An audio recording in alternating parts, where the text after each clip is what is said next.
I'm joined today for a year-end interview with Garth Rowsewell, the MLA for Vermilion, Lloydminster, Wainwright. It's a long constituency name. Yes, it is. Thanks for being here today with us. No problem. So we're reflecting on the year, so I think I'll start there with just some accomplishments maybe you have here in the region. There's some funding announcements, maybe some projects underway. I'll get you to kind of go through some of those. Yeah, I was.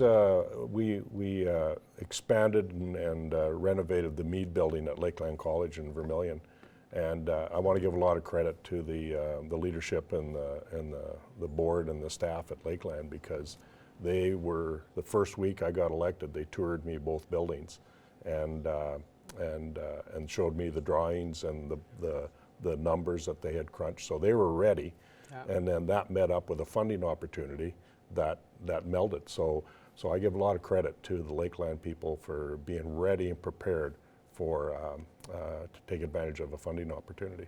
And that's a great project. I've spoken with people from Lakeland before. That's really setting them up for the future, it seems like. Yep.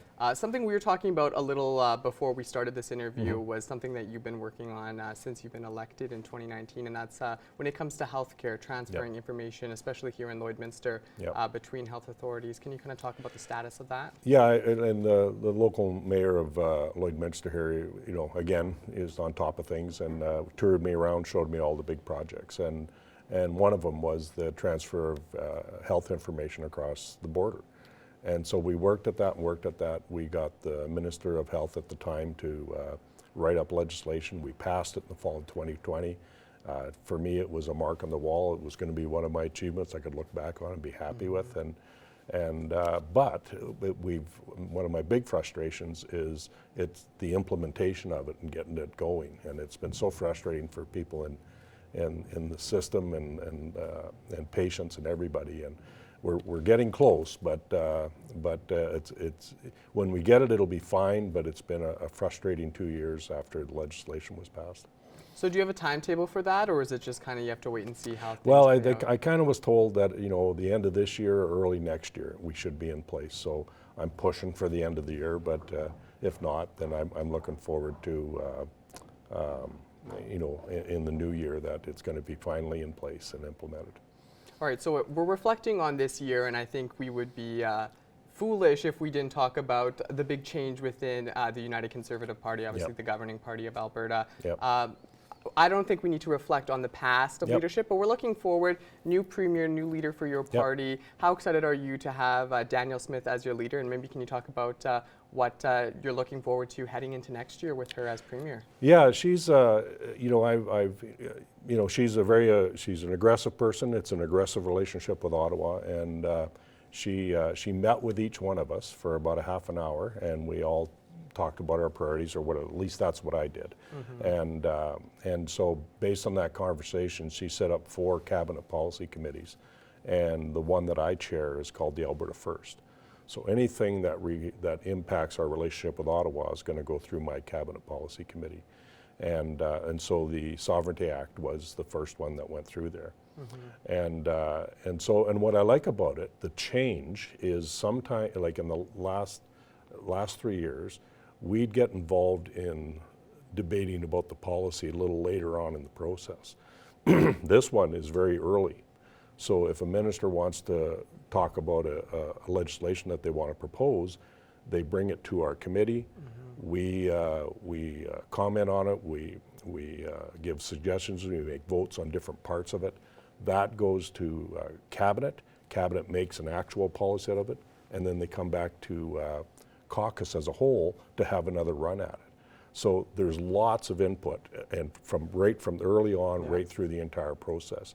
And we saw that in the name of the Sovereignty Act. It went from the Sovereignty Act to the sovereignty within Alberta sovereignty within United Canada Act. So that was an impact of what happened through that process. So I'm really excited about the early involvement that backbenchers get into policy development now. You mentioned, you brought up the Sovereignty Act, and it passed. I believe you voted for it early morning. Can you talk a little bit about why you voted for it? I know there's been some maybe critics saying that this is a piece of legislation that's going to bring uncertainty and it isn't needed. Why did you feel like it was something you wanted to vote for? Well, I just looked at, the federal government has been using the power of the purse to get involved in things that are Alberta's jurisdiction. And I can give an example, like the childcare proposal that came through. When they came, they said, here's $3.8 billion, but this is how you're going to do it. Yeah, right? Strings attached. Strings attached. Yeah. And Minister Schultz at the time fought back on that, and it took a long time for her to negotiate it because they wanted it only for public daycare. And in Alberta, we got lots of private and nonprofit. Yeah. So she had to fight like crazy to get that, right? But they tried to do that. And another one that's in the works right now is by 2035, they want no fossil fuels to be used in electricity generation in Canada. Well, that's a direct infringement on Alberta's jurisdiction. They shouldn't be able to do that. So we needed to set up the framework to say, we're not going to do that if you infringe too much into our jurisdiction. So I'm happy with that. And then the tweaks that were made, you know, even after it was tabled, there was amendments that were made that took away or were designed to take away the concerns relative to giving too much power to cabinet and changing legislation. So that's been taken away, and so now I really just believe it's going to be, in the end, we hope we don't have to use it.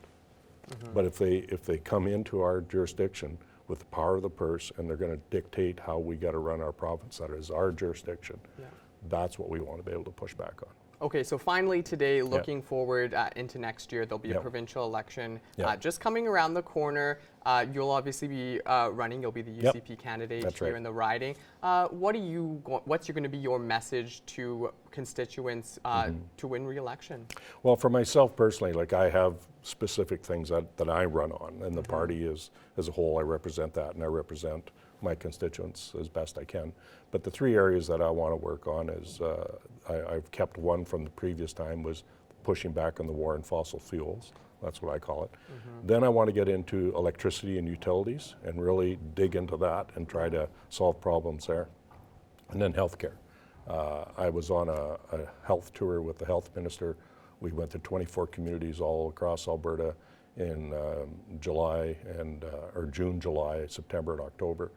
And so healthcare, there's lots of issues. Of course. We could talk for an hour on it. For sure, yeah.